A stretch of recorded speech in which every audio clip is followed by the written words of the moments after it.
정상회담을 평가하는 제10차 정사토론회를 지금부터 시작하도록 하겠습니다. 중요한 주제로 이 토론문을 준비해 주신 우리 진창수 수석연구위원님 감사드리고요. 일단 워낙 발표 잘하시기 때문에 한 20분 정도에 걸쳐서 컴팩트하게 발표해 주시고, 그리고 나서 지정토론과 같은 토론으로 임현우 부소장님과 우리 정미애 박사님을 모시도록 하겠습니다. 예, 그러면 발표 부탁드리겠습니다. 예, 고맙습니다. 이렇게 코로나 걸린 분들도 있고 이래서 하여튼 건강에 유의하시고, 오늘 발표한 거는 사실은 여러 군데서 내가 발표를 해서 대체적으로 그걸 잘 요약 정리해서 그냥 우리 정책 브리표에 내는 것이라고 할 수 있습니다. 우선 두 가지 장으로 두 챕터로 대체적으로 정리가 돼 있어요. 하나는 한일 개선을 하는 한일 정상회담에 대한 평가를 하고, 그다음 앞으로 한국의 대일 정책은 구체적으로 어떤 정책을 해야 될 것이냐에 대해서 정리를 했습니다. 우선 평가를 보면 평가가 극명하게 이렇게 나눠지는데, 한일 정상회담의 평가 기준을 현재 시점으로 해서 바라보느냐, 좀 더 장기적인 미래의 시점으로 바라보느냐, 이게 하나의 첫 번째 기준점이 될 것 같아요. 잘 아시겠지만은 기본적으로 여론의 지지율을 보면 윤석열 대통령은 사실은 정상회담 3월달 이후부터 점차적으로 내려갔다가 4월달을 기점으로 해서 조금씩 올라오고 있는 상황입니다. 그래서 한 35% 정도를 가지고 있고, 이게 표를 보면 정확하게 알 수 있는데, 표에서 보면 한 33%가 그림 3, 33%가 정상회담에 대한 평가를 하고 있고, 49%가 대체적으로 성과가 없었다라고 평가를 하고 있습니다. 여기에 정당 지지로 정상회담의 평가를 보면 이게 한국은 극명하게 나눠져 있죠. 국민의힘은 66%, 더불어민주당은 8% 이렇게 돼 있는데, 무당파층도 한 25% 정도를 차지하고 있다. 근데 일본 내에서는 별로 내각 지지층하고 자민당 지지층의 폭차가 그렇게 많지는 않습니다. 일본은 65%, 49%니까 한 15% 정도의 격차를 갖고 있으나 대체적으로 긍정적으로 평가하고 있다, 이렇게 보고, 5페이지를 한번 보세요. 5페이지 그림 6을 한번 보시면 알겠지만은, 이게 세대별로도 한일 정상회담에 대한 평가가 다르다, 이렇게 볼 수가 있죠. 대체적으로 한 33%의 지지율을 갖고 있는 3월달 시점에서 33%의 지지율을 갖고 있다는 것은 정당 지지율하고 비슷하게 가고 있다, 이렇게 봐야 되겠죠. 자, 그런데 중요한 사실은 세대별로 평가가 다르다라고 하는 거죠. 40대와 30대는 굉장히 부정적인 수치가 많아요. 14% 그리고 26%. 그런데 29세까지의 젊은 층은 사실상 30%임에도 불구하고 잘 모르겠다라고 한 것이 32%를 차지하고 있습니다.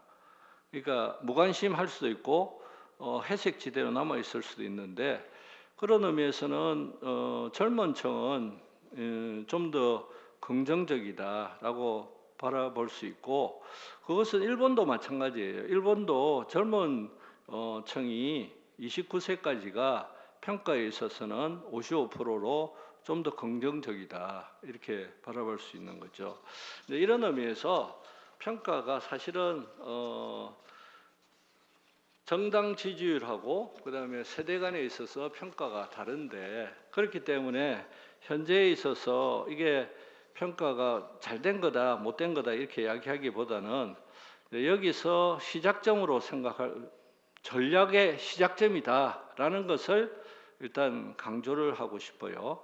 그 이유는 뭐냐면 1998년 김대중 오부치 이게 오부치가 오차가 났는데 이게 잘 변환이 잘 안 돼서 그런 것 같은데 한일 파트너십 선언을 보더라도 그 당시에 극렬한 반대에도 불구하고 결국은 1998년 김대중 오부치 선언이란 한일 파트너십 선언이라는 것은 한국의 대일 정책에서 금자탑을 이루는 거죠. 금가옥조 같이 생각하고 있는 것이고 그것의 성과는 현재에 있어서 한류 붐으로 전 세계적인 한류 붐으로 이걸 평가를 할 수 있다. 이런 의미에서 시작점으로서 점차적으로 물컵의 반컵을 채우느냐 못 채우느냐 이런 문제다라고 할 수 있고 두 번째로서는 그런 의미에서 젊은 세대에 대한 지원과 한일 관계의 장래를 바라보면 젊은 세대의 긍정적인 측면이 앞으로 한일 관계에 좀 더 미래를 이야기하고 있다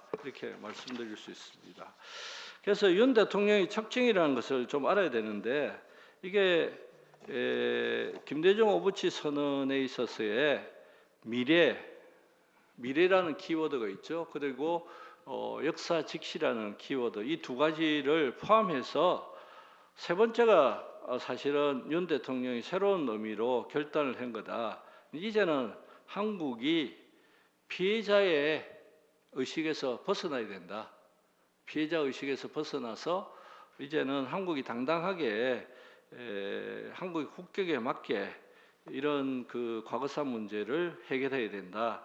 이게 이제 피해자 콤플렉스에서 벗어나자는 것이 현재에 있어서 김대중 오부치 공동선언을 한 걸음 더 나아간 그런 윤 대통령의 기본적인 생각이다. 이것에 대해서 사실은 아직까지 이 국민들과 윤 정부 간의 갭이 존재하는 것은 사실이지만은 3월 정상회담, 그다음에 5월 정상회담을 기점으로 해서 점차적으로 3% 정도, 5% 정도 올라가고 있다 지지율도 그런 의미에서 얼마만큼 앞으로 한일 관계를 개선하느냐가 관건으로 달려 있다라는 구체적인 이야기는 여러분들이 보시면 될 것 같고 이제 이런 한일 관계 개선은 불가피하게 이루어진 거다. 왜냐하면 결과적으로 강제징용 문제에 현금화 조치가 임박해 있고 그다음 북한 문제, 그다음에 미중 전략 경쟁이라는 삼중고 속에서 한 불가피한 현상이었고 이런 것들이 앞으로 어떻게 평가할 것은 좀 더 전략의 시작점으로 생각을 해야 된다. 이제 이 말씀을 드리고 7페이지를 보겠습니다. 한일 관계 개선의 의의는 뭐 다 아시는 것과 마찬가지로 셔틀 외교를 복원해서 한일이 이제 대화를 실질하게 되었다. 이것은 뭐 잘 아시는 거고 두 번째로서는 한일 관계의 개선을 통해서 결과적으로 한국 외교가 점차적으로 정상화되기 시작했다. 이것은 어떤 말씀을 드리냐고 한다면 미중 전략 경쟁의 심화, 에너지 정책의 변화, 디지털 전환 속에서 사실은 한반도에 갇혀 있는 여러 가지 외교 정책이 이제는 국제 무대에서 역할을 할 수 있는 방향으로 나아갔다. 이게 이제 한국 외교의 정상화를 가져온 계기가 되었다. 그래서 윤 정부가 주장하는 글로벌 중추 국가라는 외교가 이제는 이제 가동할 수 있는 상황에 들어왔다. 그리고 한일 세 번째로서 한일 양국의 협력이라는 것이 국제사회에서 항상 제로섬 게임적으로 코스트를 치르는 그런 양국 간의 대립이었는데 이게 이제 포지티브한 게임으로 변화되고 있다. 그런 의미에서 G7 정상회의에서 하는 여러 가지의 한국의 역할이라는 것이 일본의 역할하고 별로 그렇게 큰 차이를 보이고 있지 않다. 일본이 핵 없는 세상을 이야기하고 있을 때 한국도 북핵 문제 해결에 대해서 같은 맥락을 가지고 있고 그리고 동아시아 질서에 있어서도 힘에 의한 국제관계 지배에 대해서는 반대한다. 국제사회가 공유하고 있는 것에 대해서도 한국이 적극적으로 역할을 하게 되었다. 이런 의미에서 한일 협력이 포지티브한 게임으로 점차적으로 국제사회에서도 인정되고 있지 않느냐, 이제 이런 말씀을 드리고, 일본의 기시다의 화답이라는 것은 한국에서는 과거사 문제에 집중해서 일본이 기시다가 무엇을 가지고 올 것이냐에 5월 정상회담은 집중하고 있었던 거죠. 여기에 사실은 일본이 가져오지 않을 것이라는 게 대부분의 관측이었는데, 그 분위기가 사실은 야치가 아니죠. 그 안보실장 회의에서 이제 분위기가 변해서 사실은 일본이 기시다식으로 조그마한 화답을 했다. 그게 큰 진전이라고 이야기할 수 없지만은 이런 작은 걸음들이 결과적으로 한일 관계에 큰 걸음을 만든다, 큰 흐름을 만든다라는 의미에서 외교의 3점 세트를 가져왔다. 잘 아시는, 설명할 필요도 없는 거죠. 강제징용 문제에 있어서의 기시다 나름의 가슴 아프다, 이게 라고 생각을 해서 나름대로의 발언에, 이전의 발언과는 좀 더 진전된 모습을 보였다. 그게 첫 번째고, 두 번째로는 히로시마 원폭 피해자 위령비에 추모하는, 그 공동으로 윤 대통령과 함께 추모하는 모습을 행동으로 보여줬다. 이걸 국내에서는 굉장히 폄하하는 논의도 있지만은 이것 자체가, 위령비 자체가 제일 한국인들이 피로 그리고 운동으로서 맺어진 결실이었다는 거죠. 그래서 거기에 요 최근에도 인터뷰에 보면 그 위령비를 세우고자 한 그 위원회의 위원장이 그 발표한 거 보면 나름대로 굉장히 의의를 두고 있다. 일본 내의 그 강제징용 또는 제일동포들의 이 마음을 거기서 읽을 수 있는 거죠. 그래서 이런 작은 발걸음이 사실은 역사를 직시하는 행동이다, 이렇게 말할 수 있는 거죠. 그다음에 세 번째는 뭐 후쿠시마 오염수에 대해서 한국 시찰단이 참여하게 돼서 이제 앞으로 과학의 입장에서 이 문제를 어느 정도 접근할 수 있는 기반이 되었다. 이제 이것에 대해서 긍정적으로 평가하는 이유는 여러 가지 문제점이 없는 것은 아니지만은 국민들과의 소통 이런 것들이 필요한 시기이긴 하지만은 방향성에 있어서는 긍정적으로 평가를 할 수밖에 없다, 이렇게 저는 생각하고 있습니다. 그런 의미에서 앞으로 한일 관계는 어떻게 나아가야 되느냐에 대한 두 번째 파트로 넘어가도록 하겠습니다. 그게 9페이지예요. 9페이지. 한일 관계 개선은 사실은 이런 한일 관계 개선이 정착될지는 아직도 미지수다. 왜냐하면 국내적인 그런 남남 갈등이라고 하기보다는 반일을 둘러싼 여러 가지 운동, 그리고 야당의 무조건적인 반대, 이런 것들이 있는 상황 속에서 후쿠시마 오염수 문제를 기점으로 해서 여러 가지 반대가 강렬하게 일어날 가능성이 높다, 이렇게 보고 있는 거죠. 그리고 사도광산 문제는 뭐 지금 당장은 아니지만 내년에 되면 또 이 사도광산 세계 유산의 문제를 두고 과거사 문제가 더욱더 대립의 가능성이 높아지고 있기 때문에 이게 얼마만큼 정착될 수 있을지는 아직도 미지수에 있지만은 방향성에 있어서는 이제는 세 가지 방향성을 가져야 된다.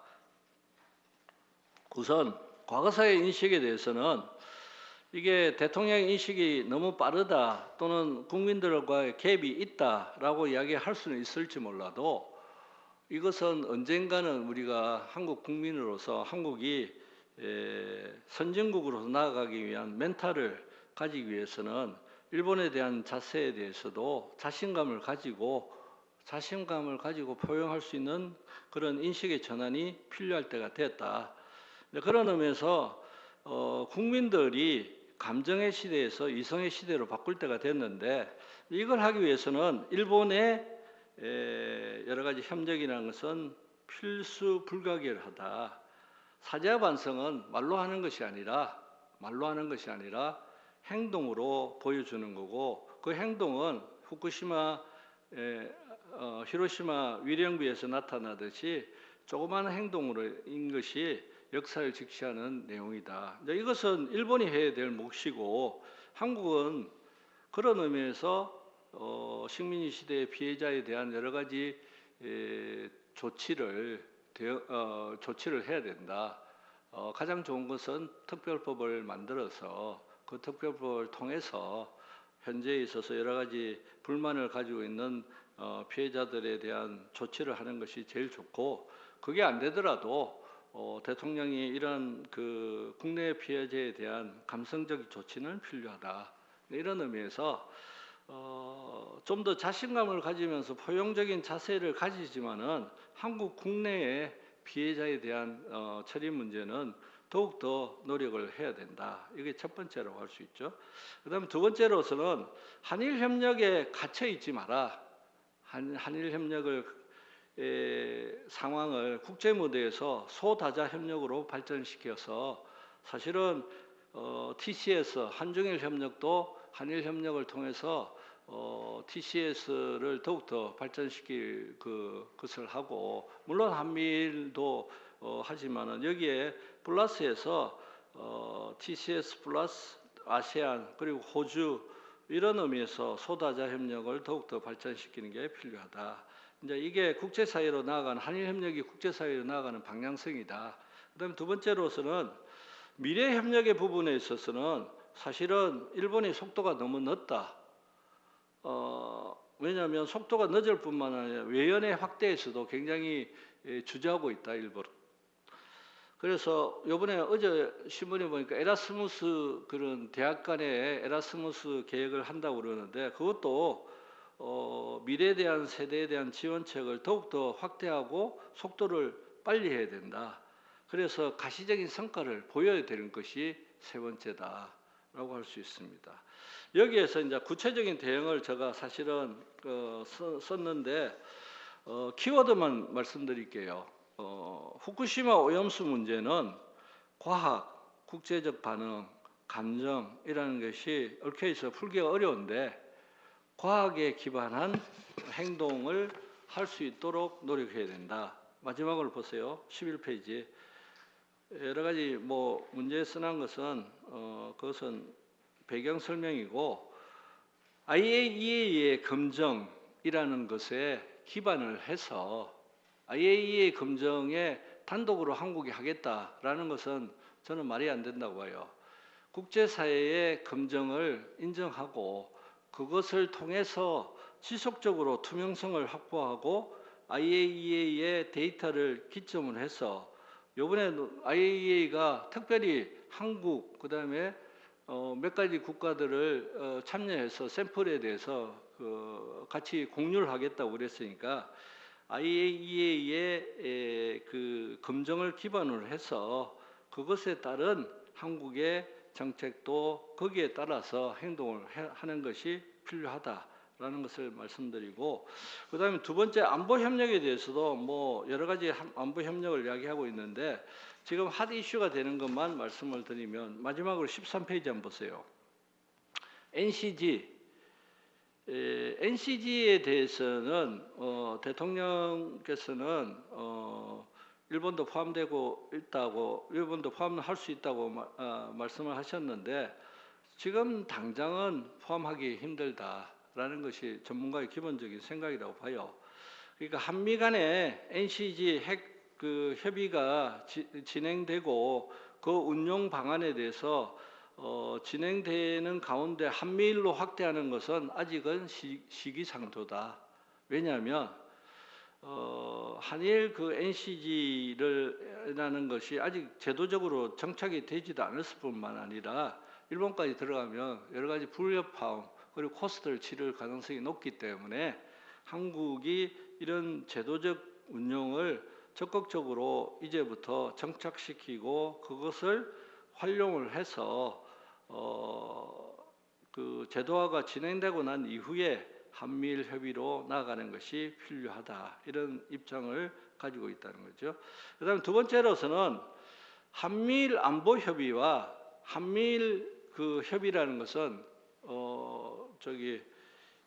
미국의 바이든 대통령이 독자적으로 한미일이 만나서 하는 그 협의는 다른 차원을 가질 수도 있다라는 측면이죠. 그런 의미에서 한미일 협의와 한미일 안보 협의를 분리해서 생각할 필요가 있다라는 거고, 그리고 중국과의 관계에 있어서도 한미일 안보 협력을 강화한다 해서 중국과의 관계를 불필요하게 마찰을 갖고 올 필요는 없다.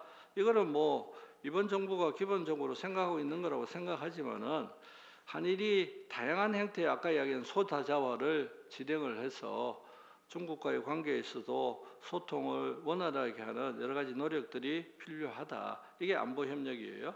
경제 협력은 경제 안보 협력은 뭐 굉장히 많은 분야가 있는데 사실은 디지털 전환과 한국 기업의 일본 진출이라는 것이 기본적인 화두가 될 수가 있다. 그래서 이게 경제 협력의 패러다임을 보면 항상 우리는 일본의 자본과 기술을 유치하는 데 역점을 둔 거죠. 투자를 유치하는 데 역점을 둔데 이게 아니라 이제는 기업 간의 협력을 통해서 일본에 진출하고 그것을 통해서 여러 가지 부가가치를 높이는 그런 그 노력이 필요하고, 그런 의미에서 수소 협력이라는 것이 차세대 에너지 기술과 수소 협력은 필수 불가결하다. 그러니까 배터리 산업에 있어서도 그렇고 이런 그 에너지 개발은 한일 양국이 해야 될 부분이다. 그다음 과거사 문제는 아까도 이야기했지만은 일본이 해야 될 부분은 일본이 하도록 노력을 해야 된다. 예를 들어서 강제징용 피해자 문제에 있어서 미래 파트너십 기금이라는 걸 만들었잖아요, 일본에서. 근데 이것에 대해서도 거기에 관련된 미쓰비시 중공업이라든 일본 제철이 어떤 형태로 여기에 포함될 것이냐를 아직 명확하게 나오고 있지 않다. 이런 것들에 있어서 일본 기업의 뭐 이거는 민간 차원에서 하는 일이니까 민간 차원에서 배상에 대한 성의 있는 모습, 이게 뭐 돈으로 내도 되고 여러 가지 행동으로 보여줘도 되는 거니까 이런 것들이 필요하다라는 거고, 그리고 강제징용 문제에 있어서는 여기 15명 중 10명이라고 했는데 이 최근에 11명으로 바뀌었어요. 생존자 중에서 한 분이 이 제3자 변제안을 받아들이겠다고 이야기를 한 거예요. 그렇기 때문에 아직까지 수용하지 않은 피해자에 대해서 정부가 노력할 필요가 있고, 그걸 하기 위해서는 윤 대통령의 역할이 중요하다. 윤 대통령은 지금은 별로 만나지 않을 것 같은 느낌은 있으나 강제징용 피해자 포함해서 이제 이런 분들하고 만나서 소통하는 노력이 필요하고, 결과적으로는 앞으로도 굉장히 많은 돈이 필요하다. 1000여 명 중에서도 100명이 만약에 성수한다고 한다면 돈이 굉장히 많은 돈이 필요하고, 이게 재단으로서는 강제동원 피해자 재단만으로는 할 수 있는 부분이 아니다라는 거죠. 이런 것들을 정부가 지금부터 로드맵을 만들어서 해야 되고, 그리고 다섯 번째는 인적 교류라는 것도 사실은 이게 시급하게 해야 될 부분이다라는 거고, 그다음 미래를 만들어가는 비전 공유라는 것이 시작했는데 이게 1.5 트랙이라는 한일 비전 공동연구위원회를 만들 필요가 있다라는 것은 많은 전문가가 이야기하고 있는 부분이죠. 그래서 비전에 대해서 사실은 가치를 공유한다고 하는 내용에 대해서도 서로 좀 생각이 다를 수도 있다. 그 가치에 일본과 한국이 가치를 이야기하면서도 안보 협력 부분에 있어서도 역할의 차이가 있고 그 역할의 차이에 따라서 서로의 이익이 다를 수가 있기 때문에 이런 것들을 좀 더 면밀하게 한일 비전 공동 연구를 통해서 문제를 해결하는 게 필요하다. 그래서 이제는 대일 정책이 과거사에서 미래로 나아가는데 그렇다고 해서 과거의 기억을 잊어버리자는 게 아니죠. 그거는 해야 될 것은 조그마한 행동이라도 계속 보여줘야 된다. 일본이 보여주는 거지. 한국이 요구해서 일본에 변화시킬 수 있는 것은 하겠지만은 일본이 해야 될 것은 하고 거기에다가 미래를 만드는 작업은 속도를 높여야 된다. 속도를 높이는데 벌써 미래기금 파트너십 그것도 저한테 이야기할 때가 한 3월 달 이전부터 이야기했던 것 같은데 내용의 진전이 아무것도 없어요. 이제 이런 것들은 역시 이 일본의 여러 가지 또 그 속도도 있겠지만은 이런 것들에 대한 노력들이 필요하다. 자, 이런 말씀을 드리겠습니다. 이상으로 마치겠습니다. 고맙습니다. 네, 한일 정상회담뿐만이 아니고 한일 관계